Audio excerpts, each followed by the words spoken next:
Hello and welcome to another episode of Travel Tales by Siri, and this video is from Siam Reap, Cambodia. Now when one thinks of Siam Reap, the first thing that comes to mind is temples, Angkor Wat. Yeah, sure, that is one grand thing. However, I want to also show you other parts of Siam Reap and places around Siam Reap that are really worth a visit and it's quite underrated. So right here is the famous pub street.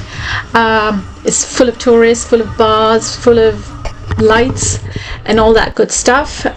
Just walking past this street at night, but really, and that's Maxman, fellow vlogger from Bangladesh. And so the next day Maxman and myself decided to go to do a private day tour around Siam Reap. So there again, hello Maxman. It was just a lot of fun. So how did I get this idea? Well, there was a tuk-tuk driver just outside the hostel I was staying in. And then I said, I want to see something other than temples. And he said, yeah, he could show me around. I said, is there countryside around here? And he said, yeah, absolutely. There's lots of countryside around here. I can show you stuff. So that's what we're doing. We started early. Just after 7, so it's really pleasant. And let's take a look around. So the first stop is going to be the local market. So we're almost there. There we are, local market. No tourists in sight. It's the morning fresh produce market, bakery stuff. Seafood, of course. It's Southeast Asia, it's Cambodia, there's lots of seafood. So just a regular day. And as you can see, it's not really a touristy area. Even the roads are just mud roads and really, really nice, fresh air, pleasant weather. So I really, really enjoy things like this, and it was so refreshing. And this is also why I love private tours.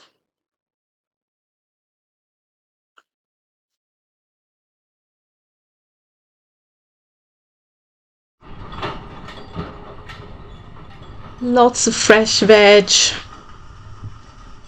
fresh fish, everything happens here.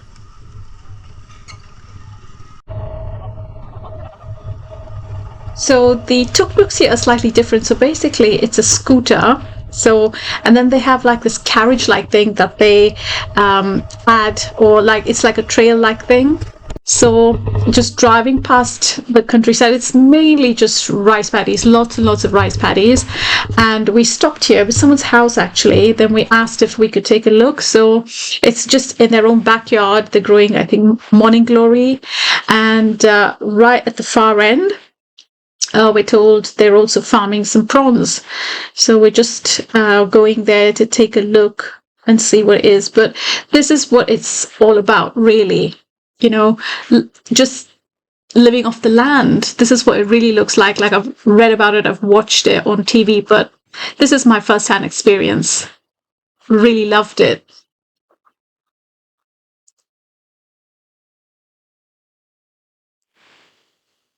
That's morning glory there.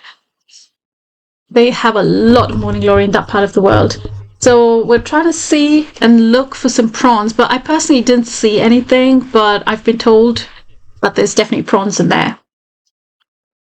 After that, here we are, continuing on the journey, and we stopped in another village.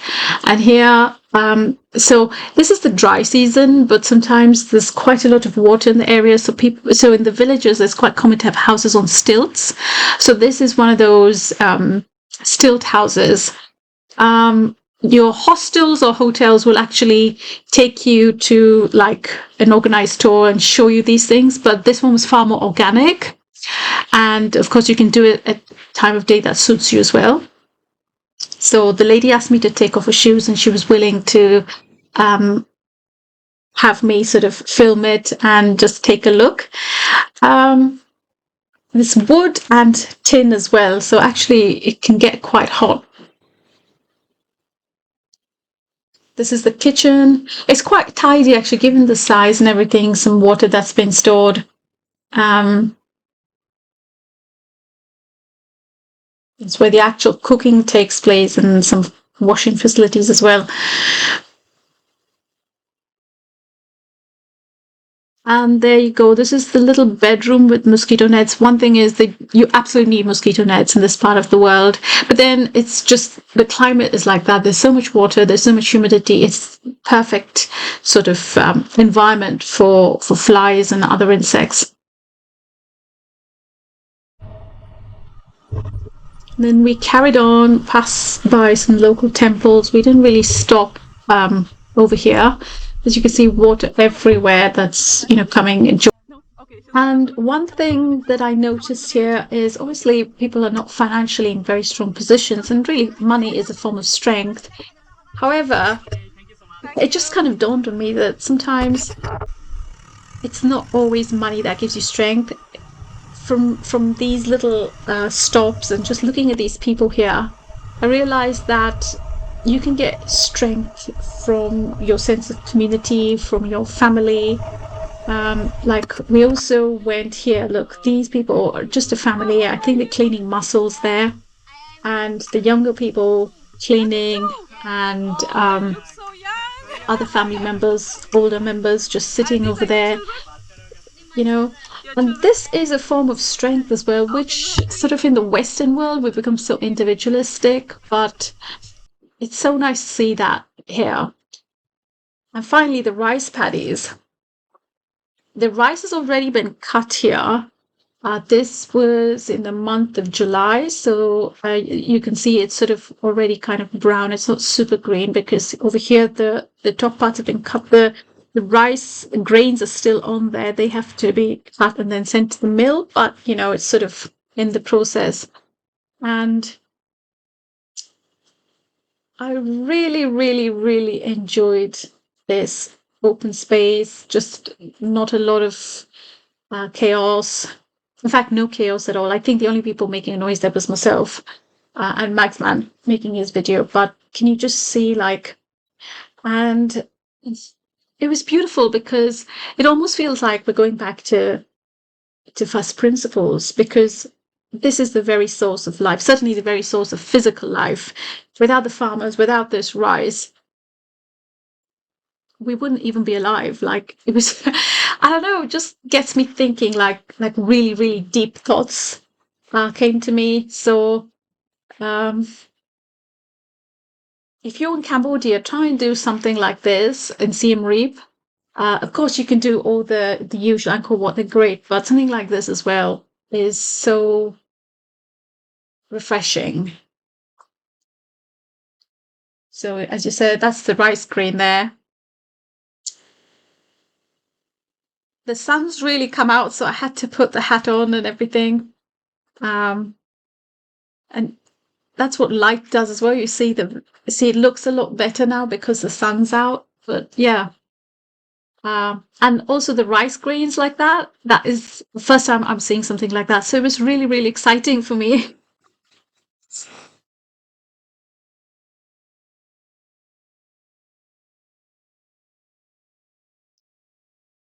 And as we were walking along, we spotted these little boots, resting boots. I think they cost about $3 for an hour or something like that. But it has hammocks as well. It was a really, really nice sort of thing and great views, fantastic views as well. And we had protection from the heat, but we had all the beautiful breeze. So definitely no need for any protection while you're in there.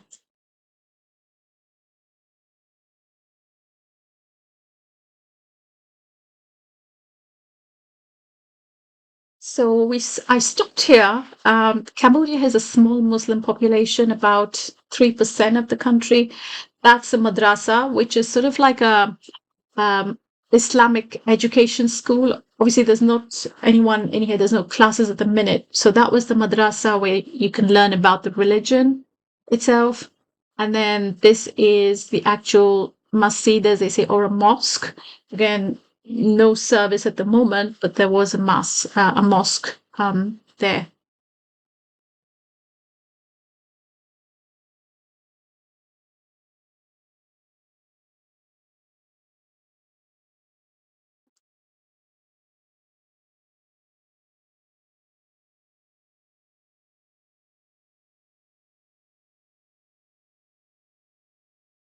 Finally, on this half-day trip was the Lotus Farms. Now, the Lotus Farm actually was one of my favorite parts of this private tour. So it looks pretty like it's not like your picturesque sort of Switzerland type thing, but it had its own charm. There was a sort of rawness to it. And so pink lotuses, yellow lotuses, cows grazing, beautiful breeze. The only thing is because we went sort of by the time we reached there, the sun, as I said, had already come out. So that was the downer. But you can see the breeze just, it's obvious here, like the breeze was amazing. We spent some time talking, and some of the hotels also do what they call a Lotus Farm tour, and they do it at sunset. And I definitely think like doing it at sunset is a lot better.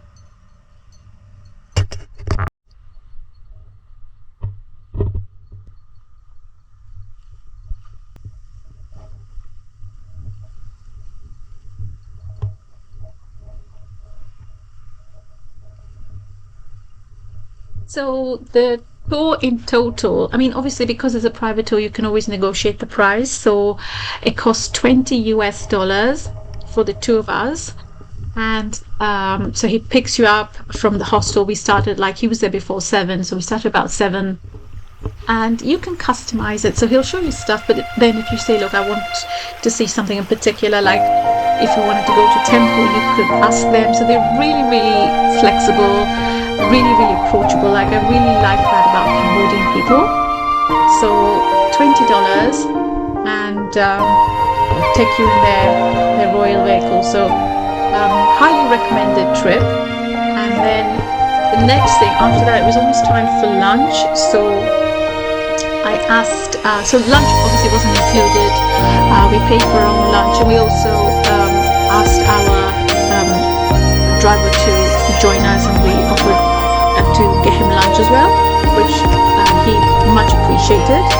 So here we are at the lunch place. So my only thing to him was that it has to be strictly local. I said, I don't want to see a single tourist. So as you can see, there's no tourists here. So if you went to a place like this, you can expect rice, chicken curry I had. You can expect lots of different fish items. I wasn't overly impressed with the fish, like it was too greasy. The chicken curry was pretty standard, tastes very much like your sort of Thai chicken curries. But overall, highly recommended.